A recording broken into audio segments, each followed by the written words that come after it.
పశ్చిమ బెంగాల్ రాష్ట్రంలోని హుగ్లీ జిల్లా పాండూర్ నగరంలో సతీదేవి ఉదరభాగం పడిన ప్రాంతమే శ్రీ సుంకాలాదేవి శక్తిపీఠం.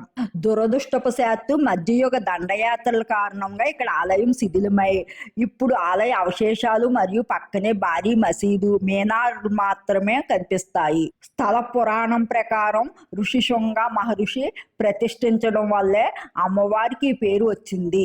సంస్కృతంలో శృంఖల అంటే సంకెళ్ళు అని లేదా బాలింతలు కట్టుకునే నడికొట్టు అని అర్థాలున్నాయి.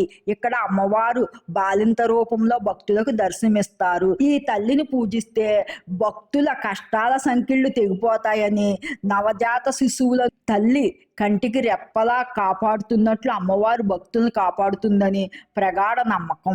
ఆలయం శిథిలం అయినప్పటికీ ప్రతి సంవత్సరం మాఘమాసంలో ఇక్కడ సుమారు 30 రోజుల పాటు పెద్ద ఉత్సవాలు జరుగుతాయి. అద్భుతమైన విషయం ఏమిటంటే ఈ ఉత్సవాల్లో హిందువులు, ముస్లిం సంఘాల ప్రజలు ఇద్దరూ పాల్గొంటారు. శ్రీ శృంఖలాదేవి శక్తిపీఠం కేవలం భక్తి కేంద్రం మాత్రమే కాదు, ఇది భారతదేశపు గొప్ప భిన్నత్వంలో ఏకత్వానికి నిదర్శనం.